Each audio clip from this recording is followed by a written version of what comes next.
ஓம் ஸ்ரீ சாய்ராம். எல்லாரும் இன்புற்றிருக்க நினைப்பதுவே அல்லாமல் வேறொன்றறியேன் பராபரமே. நாம் இப்பொழுது ஸ்ரீ கருட புராணத்தில் பிரேதகாண்டம் வாசித்துக் கொண்டிருக்கிறோம். போன பாகத்தில்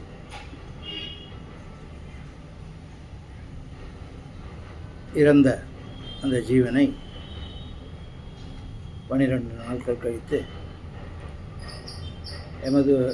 யமதர்மராஜனின் கட்டளைப்படி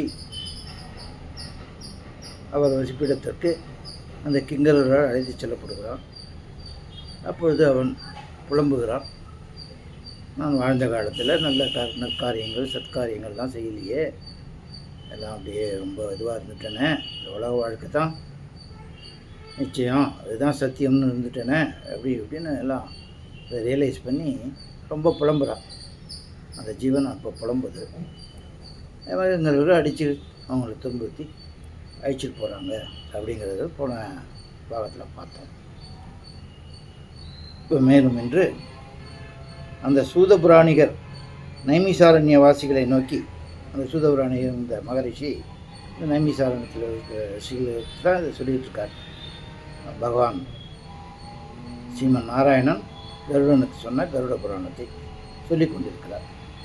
அதில் கருடன் அவர் சொல்கிறார், கருடனுக்கு திருமால் பின்வருமாறு கூறுகிறார்.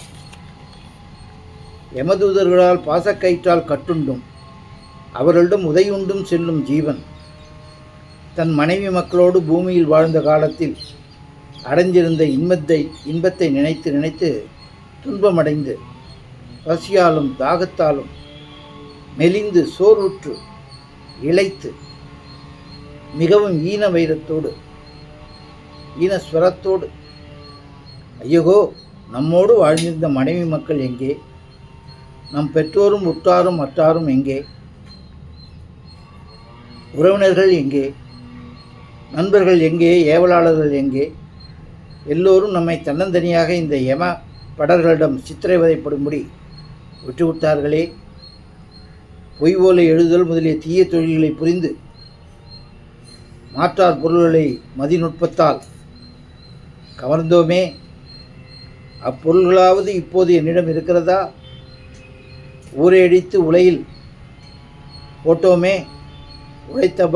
உழைத்தவன் உழைப்பை உறிஞ்சி உற்றாரையெல்லாம் சுயிக்க வைத்தோமே. அதாவது பிறர் பொருளை இது பண்ணி தன்னை சேர்ந்தவங்களை வாழ வைத்தோமே. பிறரை நயமாக வஞ்சித்து அவர்களது பொருளை கவர்ந்து நம் குடும்பம் வாழ வேண்டும் என்று மனசாட்சிக்கு மாறாக நடந்து பொருள் சேர்த்து சுகத்தை கொடுத்தோமே. அப்பொழுது சுகத்தை அனுபவிக்க நம்மோடு கூடி குழாவியவர்கள் ஆகிய நம் மனைவி மக்கள், சுற்றத்தார், இவர்கள் யாராவது ஒருவர் இப்போது என்னோடு வந்தார்களா? என்னை தனியே போக விட்டு இந்த யமபடர்களால் அழைத்துச் செல்லப்படும் இத்தகைய கொடிய பாதைகளில் அவதிப்படும்படி என்னை விடுத்து அவர்கள் மட்டும் நம் வீட்டிலிருந்து சுகம் அனுபவிக்க நாம் ஏன் பிறர் பொருளை வேண்டினோம்? தாம் முன்னாடி செஞ்ச தவறெல்லாம் சொல்லி புலம்புறாரு. இவங்களுக்காக தானே பண்ணோம், ஆனால் இப்போ நம்ம தனியாக கஷ்டப்படுறோமே, அவங்கெல்லாம் சுகமாக இருக்காங்களே, நம்ம ஏன் அதுமாரி பண்ணோம் அப்படின்னு ஃபீல் பண்ணுறார். நாம் செய்த வஞ்சனையை சிறிதும் அறியாமல் நம்மை நல்லவன் என்றோ பிறர் உள்ளத்தை புரிந்து கொள்ளும் உயர்ந்தவன் என்றோ நம்பி ஜீவாதாரமாகிய பொருளை நம்மிடம் இழந்தோருடைய வயிறு எவ்வாறு எரிந்ததோ அதுபோல இப்போது நம் வயிறு பற்றி எரிகின்றதே.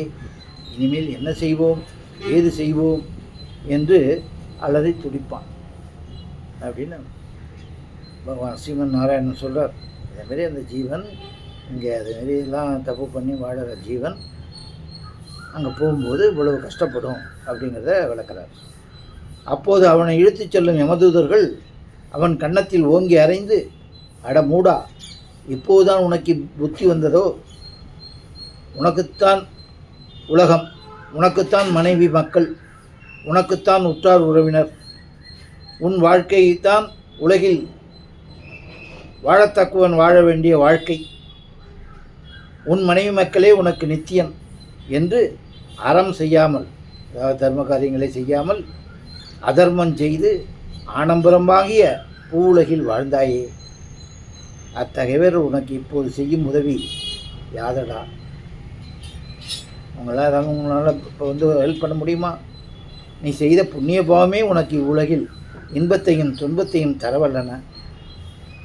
பூமியில் நீ வாழ்ந்த காலத்தில் தேய்த்தலிலும் துருத்துதலிலும் உன் உடலுக்கு மகிழ்ச்சியும் உன் உள்ளத்திற்கு இன்பத்தையும் தந்ததாக யார் யாரையோ போற்றி அவர்களுக்கு பொருள் கொடுத்தாயே. அத்தியாவான வழியில் உன் பணத்தெல்லாம் செலவழிச்சியே. ஆனால் உழைத்தவன் தனக்குரிய ஊதியத்தை உன்னை கெஞ்சி கேட்டாலும் மனிதாபிமான உணர்ச்சியோடு வர்த்தகம் தொழில் முதலானவற்றையெல்லாம் இணைக்கக்கூடாது என்று ஏதேதோ உனக்குத்தான் சாதுரியமாக பேசத் தெரியும் என்று பேசி அவனை அனுப்பி இச்சைக்குரியவள், எந்த நேரத்திலும் இவ்வுடலுக்கு இன்பம் தருபவள் என்றெல்லாம் விலைமகளை உன்னுடையவளாகவே நினைத்து போற்றி புகழ்ந்த உன் மனிதாபிமானம் மங்கை அபிமானம் ஆயிற்றே. அதனை இணைத்து தொழில் புரிந்தாயே. அத்தகையவர்கள் இப்போது எங்களிடம் நீ படுகின்ற அடியின்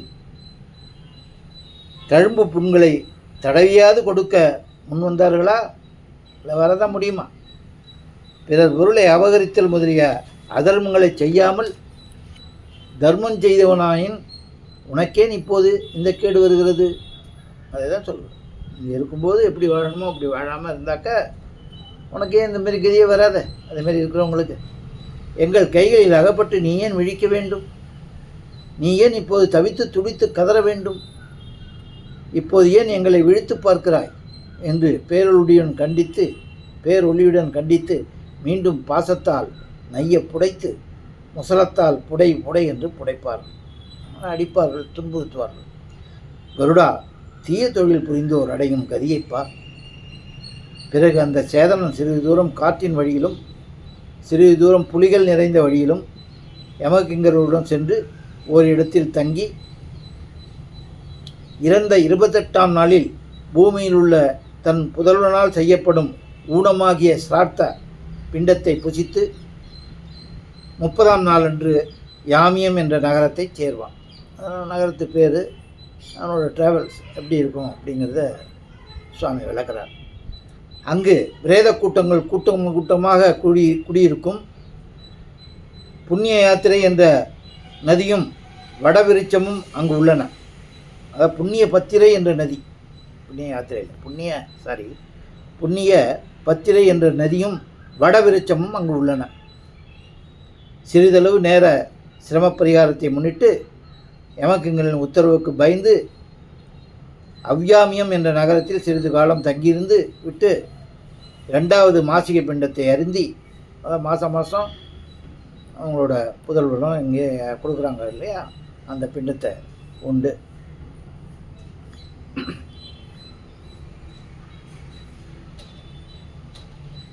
தங்கியிருந்து விட்டு 2வது மாசிகை பிண்டத்தை அருந்தி இரவிலும் பகலிலும் யமகிங்கர்களால் இழுத்துச் செல்லப்பட்டு யாருக்கும் பயத்தை ஏற்படுத்தும் ஆரண்யத்தின் ஊடே, அதாவது காட்டின் ஊடே சென்று வழி நடக்கும் வேதனையோடு ஓவென்று ஓலமிட்டு அழுது தூதர்கள் செய்யும் கொடுமையால் மிகவும் வருந்தி துன்பமுறச் செல்லும் வழியில் திரைபர்ஷிக மாசிக பிண்டத்தை, அதாவது 3வது பிண்டத்தை வேண்டி சங்கமன் என்ற அரசனுக்குரிய சௌரி என்ற நகரத்தை சார்ந்து அங்கு 3ஆம் மாசிக பிண்டத்தை புசித்து அப்பால் சென்று வழியிலே பொறுக்க முடியாத குளிரினால் மிகவும் வருந்துவான். அதாவது அந்த 12 நாளைக்கு பிறகு யமகிங்கர்களால் அடித்துச் செல்லப்படும் அந்த ஜீவன் போகிற வழியிலெல்லாம் இவ்வளவு துன்புறும், அவர்களால் துன்புறுத்தப்படுவார்கள். அதை தவிர தான் செய்த தவறையெல்லாம் எண்ணி பார்த்து மிகவும் மனவருந்தி வேதனையுடன் அப்படியே இந்த துன்பங்களை சுமந்து கொண்டு பயணம் செய்வான் என்று ஸ்ரீமன் நாராயணன் கருடனுக்கு உரைக்கின்றார். அதை அந்த மகரிஷி ரிஷிகளுக்கு சொல்கிறார். அதைத்தான் நாம் இந்த பாகத்தில் பார்த்தோம். அடுத்த பாகத்தை மற்றொரு நாள் பார்க்கலாம். ஓம் சாய்ராம்.